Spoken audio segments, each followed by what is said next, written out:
vamos transportar-nos até ao tempo muito antigo, em que os homens se alumiavam com luzernas. A luzerna será uma candeia que tem um pavio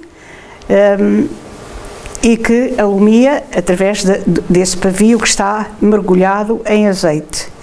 Isto para nos transportarmos ao tempo de há 2000 anos, que é de facto o tema da nossa palestra de hoje.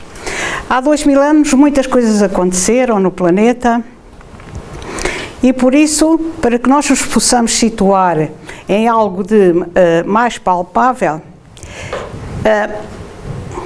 e para serenarmos, eu trago-vos alguma coisa de muito saudável, que trará de certeza recordações a muitas das pessoas que aqui estão e que nos irá centrar no tema da noite, e que é uma história antiga.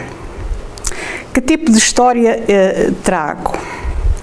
Um poema que todos nós conhecemos, ou já de algum modo ouvimos, e que tem a ver com o nosso país, o nosso mundo, a nossa terra. E que diz assim: era uma vez lá na Judeia um rei, feio bicho de resto, uma cara de burro sem cabresto e duas grandes tranças. A gente olhava, reparava e via que naquela figura não havia olhos de quem gosta de crianças. E na verdade assim aconteceu, porque um dia o malvado, só por ter o poder de quem é rei, por não ter coração, sem mais nem menos, mandou matar quantos eram pequenos nas cidades e aldeias da nação. Mas, por acaso ou milagre, aconteceu que num burrinho pela aldeia fora fugiu daquelas mãos de sangue um pequenito que o vivo sol da vida acarinhou. E bastou esse palmo de sonho para encher este mundo de alegria, para crescer, ser Deus e meter no inferno o tal das tranças, só porque ele não gostava de crianças. Poema de Miguel Torga, na obra Antologia Poética. Então isto transporta-nos ao tempo da nossa meninice, da simplicidade da nossa infância, e também a um poeta transmontano, muito conhecido pela sua simplicidade e rusticidade também. Bom, e transporta-nos exatamente à época de quem? Quem é que é mencionado aqui fugindo num burrinho? Jesus, não é? Que segundo diz a lenda, ou a história também, os pais fugiram com ele num burrinho para o deserto, certo? E foi o suficiente para que este menino viesse, de algum modo, salientar-se na vida da humanidade. E Jesus aparece desta forma na altura em que funcionava, no lugar onde nasceu, o tal rei Herodes, que era o tal das tranças, que não gostava de crianças. Bom, então, Jesus aparece dentro do planeta Terra, nascendo na simplicidade de uma manjedoura, como nos ensinaram. E será que, dentro desta época em que Jesus nasceu, teria sido por acaso que naquela altura Jesus nasce na Terra? Não, não foi por acaso, porque nada acontece por acaso, como nos ensina a doutrina espírita. Existe um grupo de espíritos superiores que está encarregado de orientar a vida em cada um dos mundos que estão habitados. O mesmo acontecendo com o planeta Terra. Existe um grupo de espíritos que vai orientando, supervisionando a evolução do nosso planeta. E essa explicação da vinda de Jesus à Terra numa determinada época da vida do planeta é-nos explicado pelo Espírito Emmanuel, através da obra A Caminho da Luz, ditada ao médium Francisco Cândido Xavier. Nesta obra, Emmanuel explica-nos como é que, desde os primórdios da vida na Terra até ao nascimento de Cristo e mais além, o planeta foi evoluindo, mas também o motivo certo porque Jesus apareceu numa determinada época da humanidade. E a determinada altura da obra A Caminho da Luz, diz Emmanuel: rezam as tradições do mundo espiritual que, na direção de todos os fenómenos do nosso sistema, existem comunidades de espíritos puros e eleitos pelo Senhor Supremo do Universo, em cujas mãos se conservam as rédeas diretoras da vida de todas as coletividades planetárias. Portanto, tudo tem uma justificação em todos os planetas. E ainda, essa comunidade de seres evangélicos e perfeitos, da qual Jesus é um dos membros divinos, ao que nos foi dado saber, diz Emmanuel, apenas já se reuniu nas proximidades da Terra para a solução de problemas decisivos da organização e da direção do nosso planeta, por 2 vezes no curso dos milénios conhecidos. Vejam que interessante. Então, os espíritos superiores juntaram-se já por 2 vezes para supervisionarem acontecimentos importantes para o planeta. E ele continua. A primeira verificou-se quando o orbe terrestre se desprendia da nebulosa solar, a fim de que se lançassem no tempo e no espaço as balizas do nosso sistema cosmogónico e os pródromos da vida, da matéria, na ignição no planeta. Esta foi a primeira vez. Foi quando o planeta se soltou para o espaço. E a segunda, quando se decidia a vinda do Senhor à face da Terra, trazendo à família humana a lição imortal do seu Evangelho de amor e redenção. Então aqui Emmanuel nos explica que vivemos, humanidade, neste momento, uma comemoração distinta, um momento único em que os espíritos superiores se preocuparam de uma forma específica com o avanço do planeta, decidindo que havia de nascer na Terra o Senhor Jesus. Por isso, e daqui já se vai depreender que não é ao caso que Emmanuel se refere a outros mundos, a outros planetas. Refere-se, ao fim e ao cabo, ao sistema solar em que está incluída a nossa Terra. Muitas foram as investigações que se foram fazendo até chegarmos a esta condição que já é muito avançada para a época em que esta obra foi escrita por Emmanuel.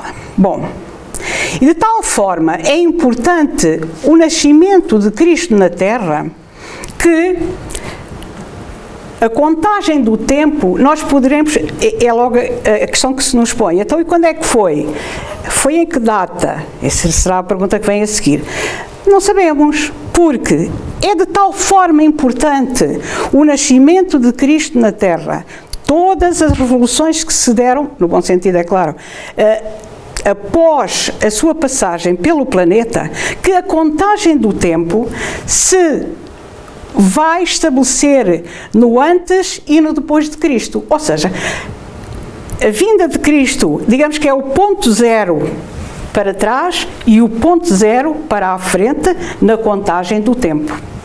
Portanto, o calendário é feito do antes de Cristo e de depois de Cristo. Ou seja, nós estamos em 2020 depois de Cristo. Certo? Bom, então, para vermos a importância que tem este acontecimento à luz da humanidade. Jesus nasceu na Galileia e temos aqui um mapa da Palestina nos tempos de Jesus, onde encontramos, por exemplo, a cidade de Jerusalém. Aqui o lago onde Jesus pregava e por aí fora. Curiosamente, apesar de nos parecer que isto já foi há muito tempo e que estamos a falar de coisas que já passaram há muito tempo e que foi lá muito longe, não é? É sempre a ideia que nos deixa, foi há muito tempo e era lá muito longe. Sabem que não era assim tão longe? Isto pelo que este mapa aqui nos explica. É que Jesus nasceu na altura em que vigorava o Império Romano. E nós, gente desta terra, da península, estávamos agregados ao Império Romano, ou seja, tínhamos o mesmo patrão, passa a expressão, que era o Imperador de Roma. E é por causa disso que encontramos aqui em Portugal vestígios e não só, coisas atualizadas do tempo dos romanos, construções, cultura, saber, porque eram pessoas que sabiam muito, e também moedas antigas do tempo dos romanos, que por aqui ficaram, algumas enterradas, outras perdidas, bem como os caminhos, e também os romanos nos trouxeram os seus deuses. Daí o templo de Diana, em Évora, que é uma construção do tempo dos romanos e que homenageia a deusa Diana, a deusa da caça. Pronto, isto para dizer o quê? Que no tempo de Jesus, a moeda que vigorava aqui, na península, era idêntica à que vigorava em todo o espaço romano e, consequentemente, poderemos dizer que, de alguma forma, éramos todos conterrâneos, não é? Porque estávamos todos debaixo do jugo do Império Romano.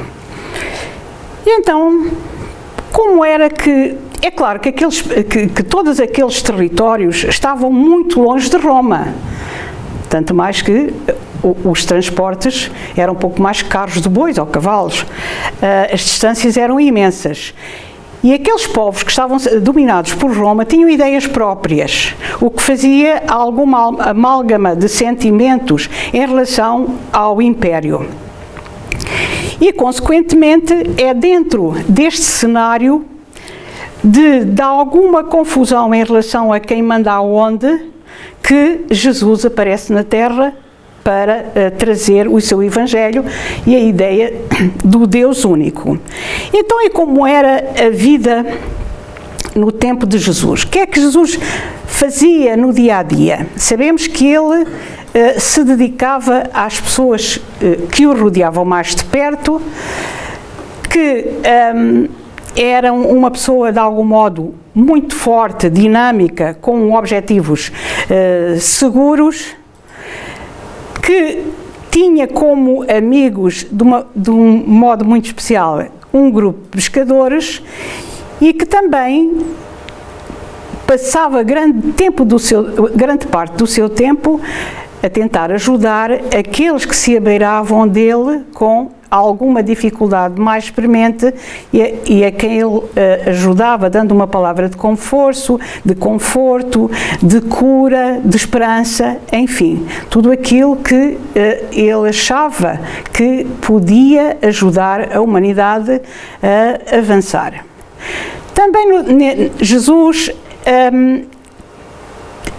tentava, e conseguia, alimentar a fé das pessoas, chamar-lhes a atenção que, às vezes, aquilo que nos acontece não é mais nem menos do que produto da nossa falta de fé. E é isso que esta imagem aqui traduz.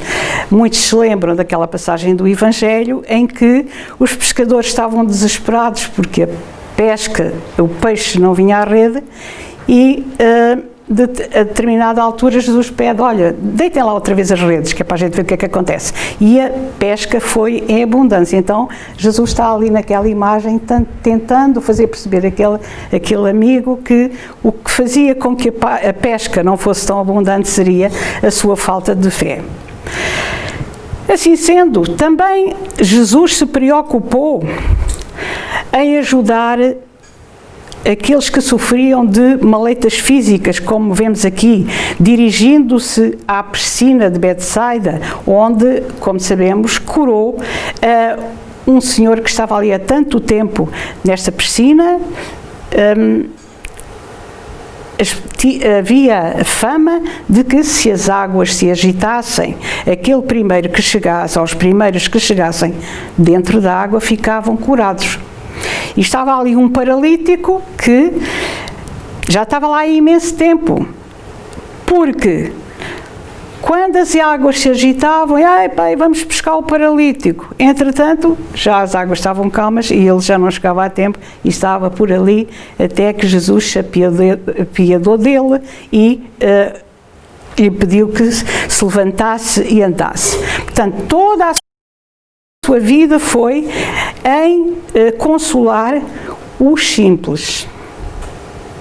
Não vemos aqui nada que nos chame à sumptuosidade, só à simplicidade e aos sofredores, que são ao fim e ao cabo os simples desta terra. Mas apesar disso, Jesus também tem esta expressão. Quando lhe perguntam acerca dos impostos, o que é que ele diz? A César o que é de César. Portanto, não vale a pena fugir, estamos debaixo de uma determinada lei e se é para pagar a César os impostos, vamos ter que pagar. Então, não estamos assim tão próximo ou tão longe da realidade que se vivia naquele tempo. Entretanto, não nos podemos esquecer de que vigorava na cidade de Roma a força do Império e era de facto monumental em todas as áreas aquilo que se passava em Roma. Era a sede do luxo, da ostentação, da orgia, enfim.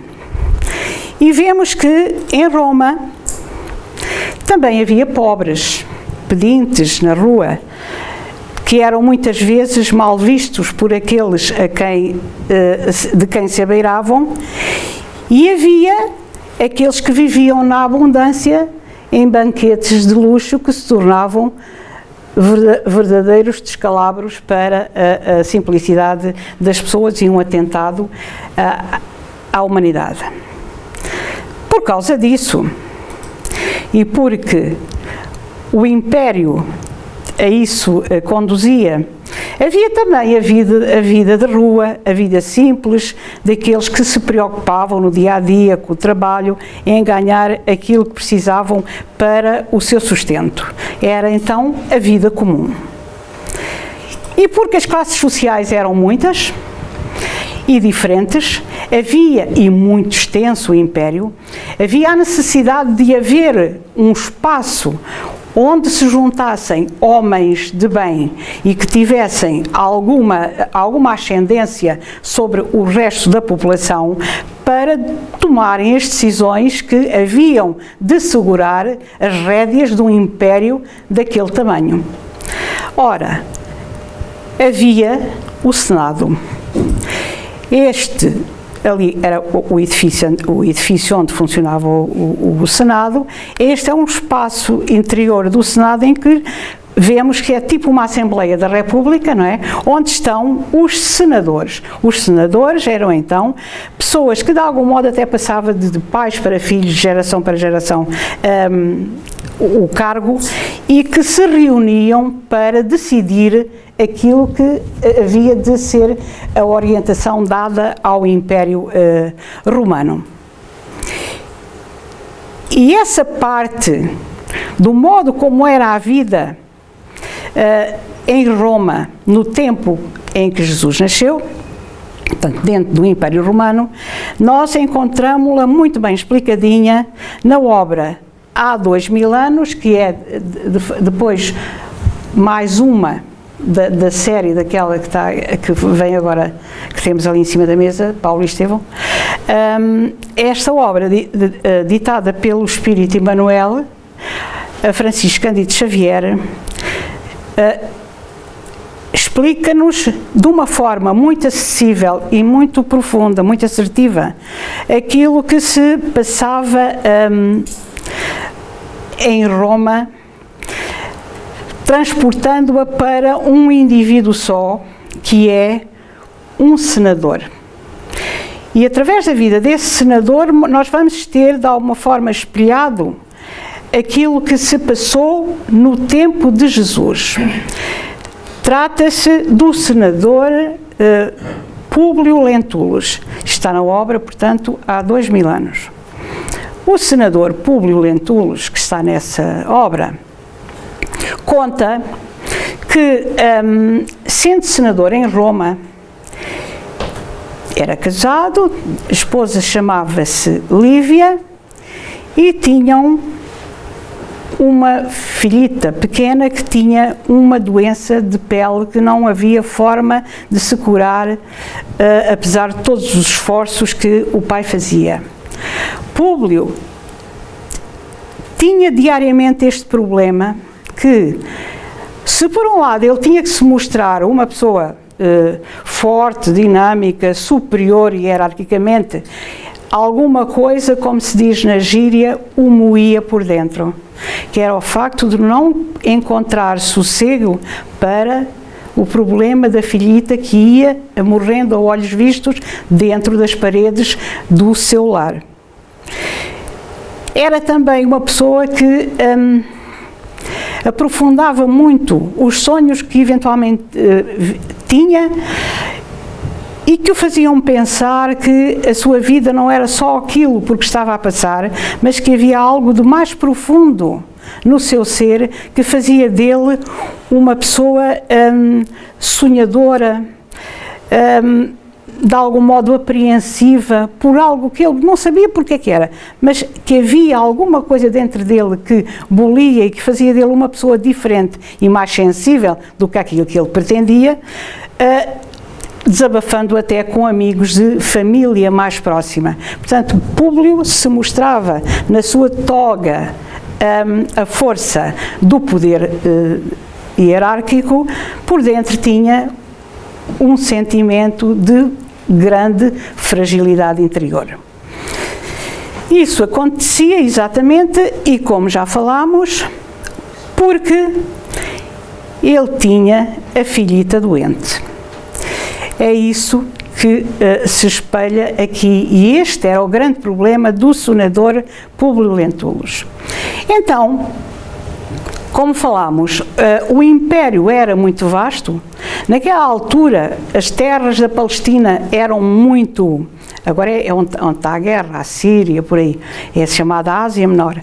Eram muito produtivas, muito férteis, muito exuberantes.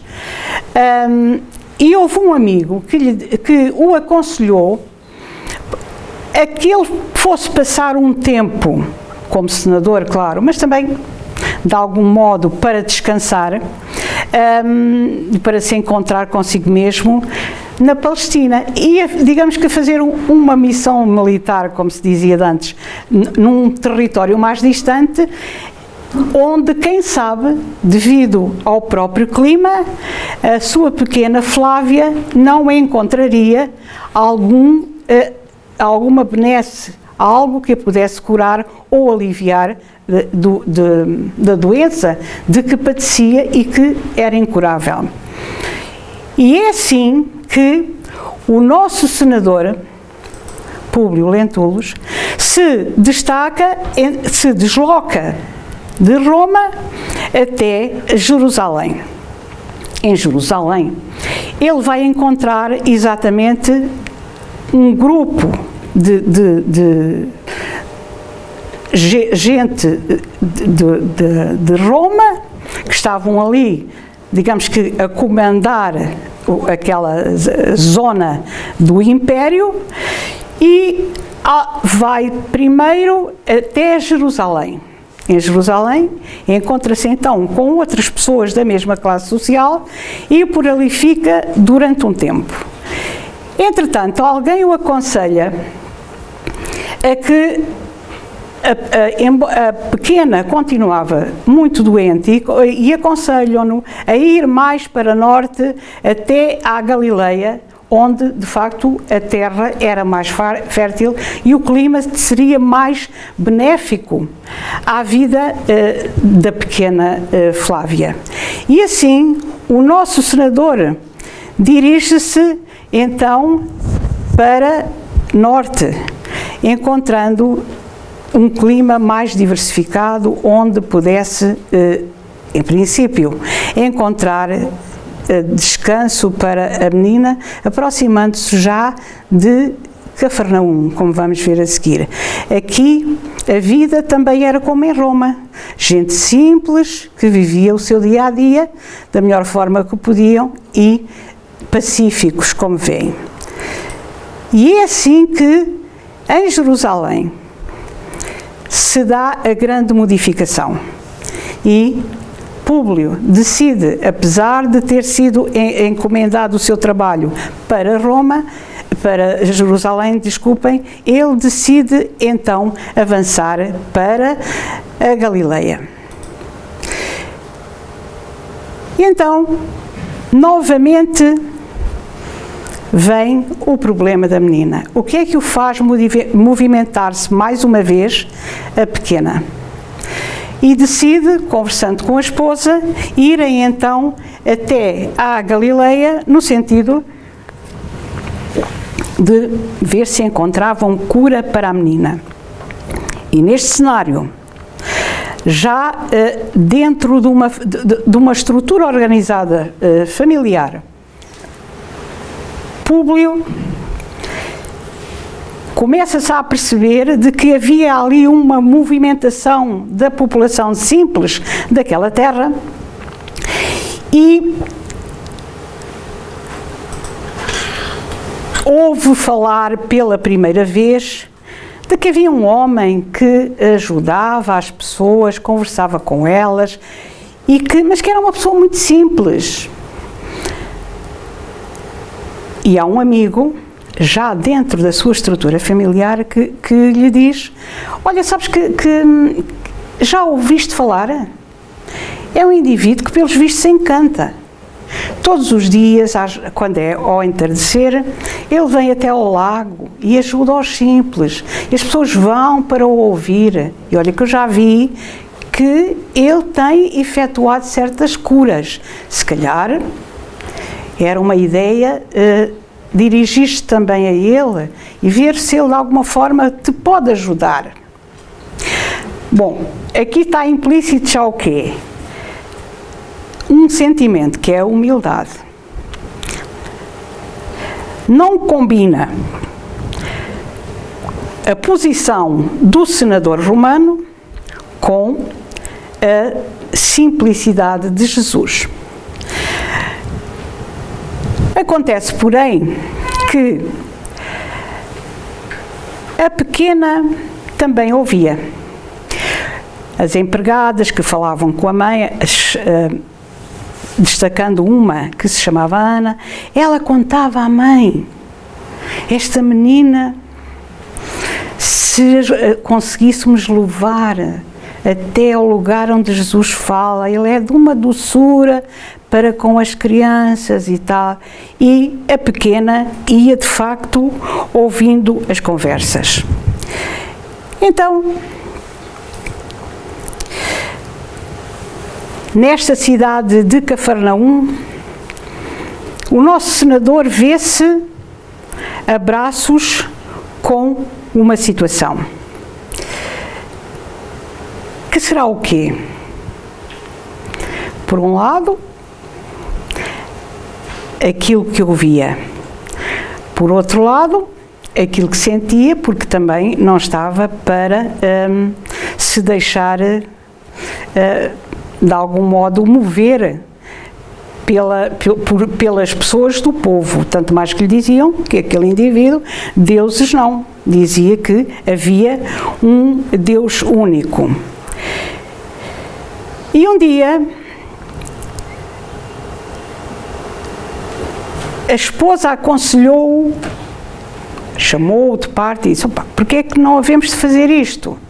falar com o Galileu, pelo amor de Deus, não pode ser. Mas ele resolveu ir à procura do Mestre Jesus. Achou que se calhar era melhor ir para um lugar, ia só dar um passeio, quem sabe, às vezes até podia encontrar, sem que ninguém o visse, sei lá, por ali, não é? E decidiu ir dar uma volta, digamos assim, a ver se encontrava aquele que diziam que podia curar a sua menina. E aí vai até de coração partido e verifica que a pequena piorava a olhos vistos. E aproxima-se dela. Ora, como já dissemos atrás, a menina ouvia as conversas. E um dia em que o pai, desesperado, porque ela gemia com dores, entra no quarto, ele brinca com as suas mãozinhas mirradas e feridas, fazendo-lhe festas, com o coração tocado de infinita amargura. Filhinha, que queres para dormir melhor? Perguntou com a voz estrangulada, arrancando lágrimas dos olhos de Lívia, que era a esposa. Comprar-te-ei muitos brinquedos e novidades. É tudo o que a gente pensa agora. Achamos que os brinquedos e as novidades resolvem tudo. Ele pensava da mesma forma. Diz ao pai o que desejas. Buscarei tudo o que quiseres. Mandarei a Roma um portador para trazer todos os teus brinquedos. Ao cabo de visível esforço, pôde a pequenina murmurar com voz cansada e quase imperceptível: Papá, eu quero o profeta de Nazaré. E aí foi que, se o coração já estava amargurado, ficou desfeito. Porque era com isso que ele não queria encarar, com essa situação. Sim, senhor, a vir de Roma até de Jerusalém a Cafarnaum, andar de volta de Herodes para Pilatos, no tempo do Herodes, curiosamente, e do Pilato, mas tudo menos aproximar-se daquela pessoa que incentivava as pessoas à humildade, à simplicidade, dizia que só havia um Deus que está no céu, e era tudo o que não se devia, um romano, pelo menos, não devia aceitar, porque eles é que eram os donos daquilo, como se diz agora, não é? Era um bocadinho baixar de categoria. Isto foi há 2000 anos, mas agora parece que é igual, não é? Bom, então, aqui vai o nosso senador pensando o seguinte: bom, toda a gente insiste, mas aquele indivíduo senta-se no chão. É um simples. E iam os parentes para a lama. E por isso ele decide, já desvairado com tanta pressão que havia no seu lar, a esposa já quase de alguma forma espingardante com ele, porque ela aceitava plenamente a ideia daquela ajuda. E ele, um dia, o senador, um dia ao entardecer, decide ir dar um passeio por um trilho romano, até um lugar que ele sabia que era descansado, de algum modo ia-lhe fazer bem à alma e talvez sanear a sua agitação interior e o seu desconforto. E dirige-se a uma fonte onde se sentou muito ao entardecer. Conta ao senador que a determinada altura parece que entrou numa espécie de embalo de sonolência, que não sabia bem se estava a dormir ou se ainda estava acordado, quando aparece diante dele uma figura. E conta Públio Lentulus: diante dos seus olhos ansiosos, destacara a personalidade inconfundível e única. Tratava-se de um homem ainda moço, que deixava transparecer nos olhos profundamente misericordiosos uma beleza suave e indefinível. Longos e sedosos cabelos emolduravam-lhe o semblante compassivo, como se fossem fios castanhos levemente dourados pela luz desconhecida. Sorriso divino, revelando ao mesmo tempo bondade imensa e singular energia. Irradiava da sua melancólica e majestosa figura uma fascinação irresistível. Públio Lentulus não teve dificuldade em identificar aquela criatura impressionante, mas no seu coração marulhavam ondas de sentimentos que até então lhe eram ignorados. Nem a sua apresentação a Tibério, que era lá um imperador, nas magnificências de Capri, lhe havia imprimido tal emotividade ao coração. Lágrimas ardentes rolaram-lhe dos olhos, que raras vezes tinham chorado. E força misteriosa e invencível fê-lo ajoelhar-se na relva lavada em luar. Desejou falar, mas tinha o peito sufocado e opresso. Foi quando então, num gesto de doce e soberana bondade, o meigo nazareno caminhou para ele qual visão concretizada de um dos seus desejos, das suas antigas crenças, e pousando carinhosamente a destra na sua fonte, exclamou em linguagem encantadora que Públio entendeu perfeitamente, como se ouvisse o idioma patrício, dando-lhe a inesquecível impressão de que a palavra era de espírito para espírito, de coração para coração. Ou seja, ele que já tinha engendrado lá na sua cabeça que mesmo que encontrasse Jesus, não havia hipótese de falar com ele, porque ele falava aramaico e tal, e ele era romano de gema, e eles nunca mais se iam entender. E verificou que aquela figura lhe transmitia tudo aquilo que lhe queria dizer, como se tratasse de um patrício seu, porque o que falava era o próprio espírito, que entendiam o espírito e um do outro de coração para coração. E o que é que Jesus lhe disse? Senador, por que é que me procuras? E aí arrasou com ele. Porque enquanto o senador queria passar de alguma forma despercebido, Jesus vai ao âmago da questão e pergunta-lhe porque é que ele anda à procura dele. Era exatamente isso que o senador não queria ouvir, não é? E esta pergunta é de tal maneira brilhante que deita tudo por terra.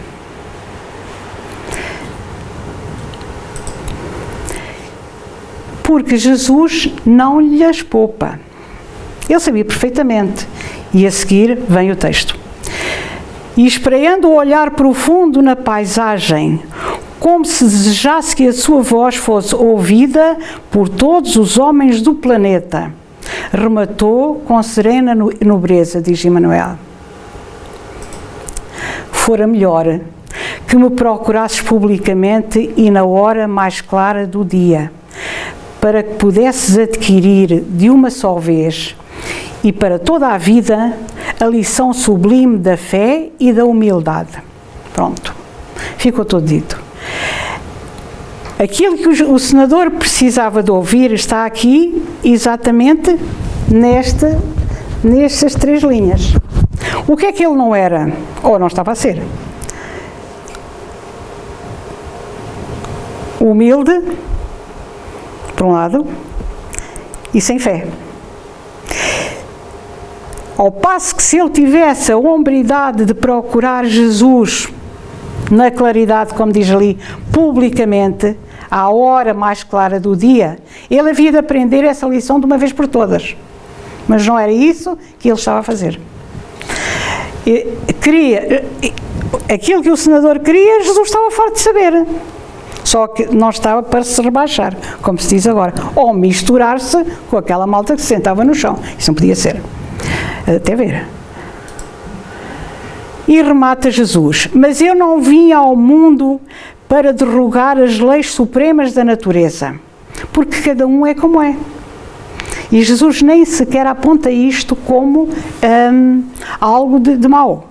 Simplesmente diz: e venho ao encontro do teu coração desfalecido, porque o que ali estava ao fim e ao cabo era um coração amargurado e pressionado por todos aqueles que o rodeavam e por ele também, embora não soubesse. Então, o que é que aconteceu aqui? Aconteceu que quando o nosso senador voltou a casa, a menina não gemia. Estavam com ela ao colo e verificaram que ela tinha como que adormecido, e a pouco e pouco as chagas que ela tinha no corpo se foram, digamos que, adocicando, tornando menos profundas, acabando, no decorrer de alguns dias, por se curar completamente. Agora vocês dirão: ops, e o senador teve que dar o braço a torcer? Não deu. Ele nunca admitiu que aquilo que se estava a passar com a menina tivesse a ver com aquele fantástico encontro que teve. E agora pensamos nós: fogo, mas se fosse comigo isto era diferente. Se me acontecesse uma coisa destas, que eu tivesse um filho nestas condições, tivesse o destino, ou sei lá, me tivesse levado até o lugar onde estava aquele ser excepcional, eu tivesse aquele encontro soberbo, bom, eu ia modificar completamente a minha vida. Se calhar não.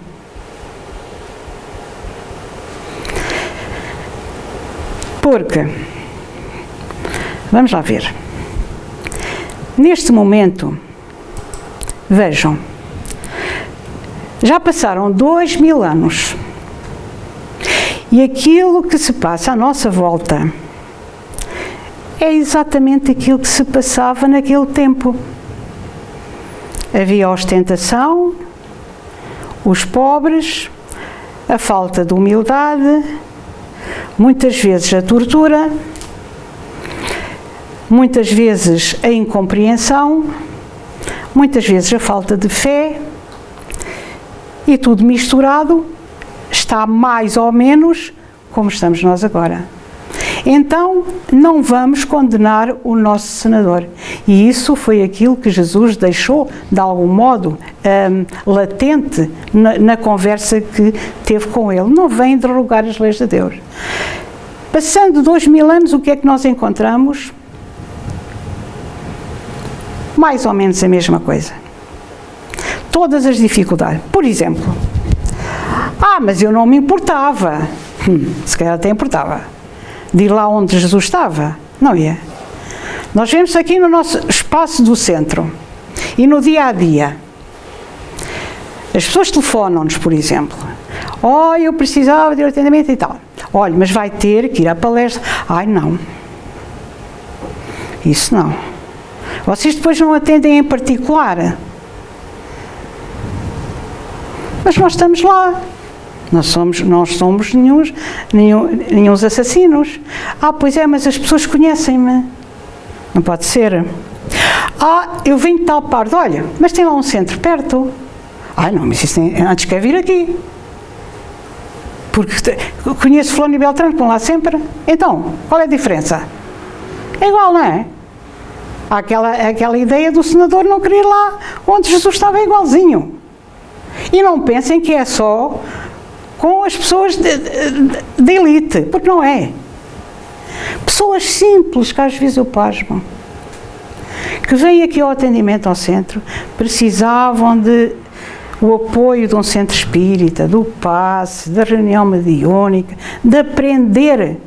Mas pessoas simples, a quem até nos custa porque... E vieram tão longe, com tantas dificuldades, estão a atravessar, a gente conversa com as pessoas, apercebe-se das dificuldades que a vida tem e de virem até aqui, se deslocarem. Não, mas depois conhecem-nos. Então, é igual, não é? E o nosso senador passou mais tarde, não vou contar a história, porque vocês não leem o livro. Mais tarde,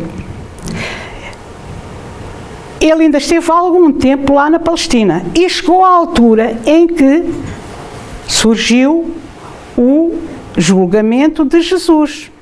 E lá estava o belo do rei Herodes e do Pilatos e tal, não é? Já falámos há bocado. Bem, pediram-lhe a opinião a ele. O que é que ele achava? E ele, delicadamente, passou de lado. Nem disse que sim, nem disse que não. Antes, pelo contrário, se estivesse em Roma estava bem, mas ali naquela terra e tal, quando ele podia dar, pensamos nós, uma opinião que os outros aceitassem uma vez que lhe pediram, não é? Inclusivamente, teve a oportunidade de passar junto de Jesus, cara a cara, e baixou os olhos, como se nunca o tivesse visto. Ah, mas se fosse eu não fazia isso. Fazia, tu não fazia. Fazia igual. Portanto, temos que perceber que esta obra, e foi por isso que eu trouxe até aqui, revemos nesta situação. E Emmanuel, nesta obra que trouxemos, reflete depois outras vidas do nosso senador, em que ele vai melhorando a sua maneira de ser através de reencarnações sucessivas que estão depois aí espelhadas nesta obra. Ora bom, então passados estes 2000 anos, cada um de nós poderia pensar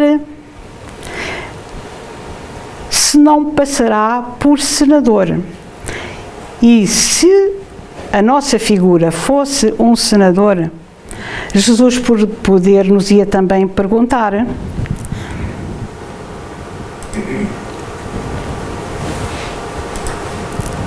senador, por que é que me procuras?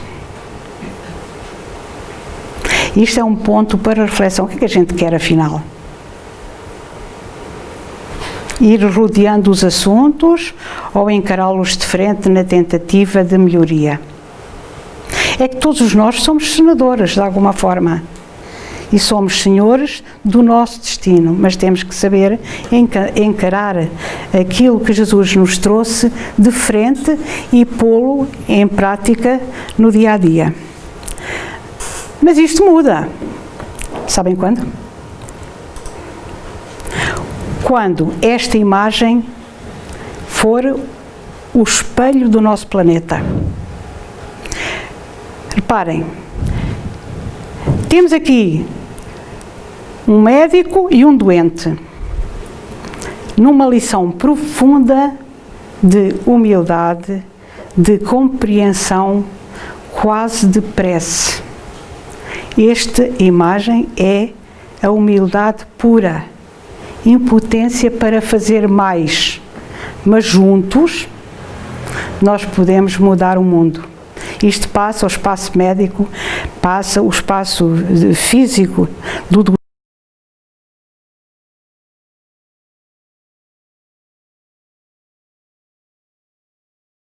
doente, ultrapassa tudo. São dois seres embalados na mesma fé. E quando a humanidade pensar desta forma, as coisas mudam.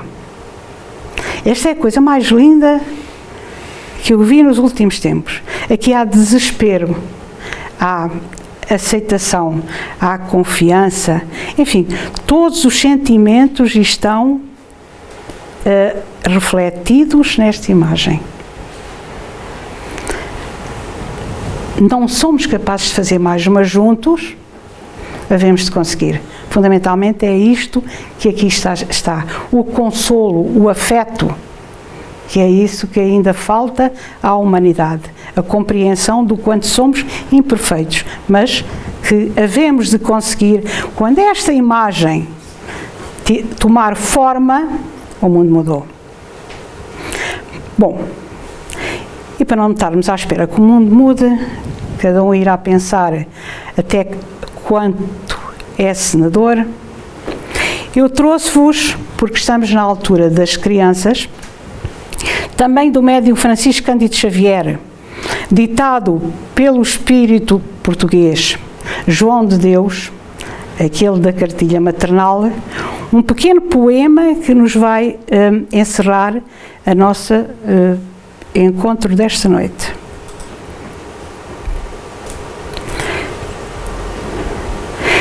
Da obra Antologia da Criança por Espíritos Diversos, de Francisco Cândido Xavier, o pequeno poema que muitas vezes utilizamos aqui em reuniões mediúnicas para adoçar a sensibilidade dos espíritos que aqui se manifestam. Aos pequenos companheiros do autor João de Deus. Deus fez da vida um jardim, fez do mundo o nosso lar, onde aprendemos a amar sua grandeza sem fim. Em todas as direções, nas cidades, nos caminhos, no campo, no mar, nos ninhos, há sempre grandes lições. No prazer, no sofrimento, na noite longa e sombria, na claridade do dia. Tudo é flor de ensinamento. Colhamos bênçãos de luz nas lutas que a vida encerra. O jardim é toda a terra. O jardineiro é Jesus. E pronto, terminei.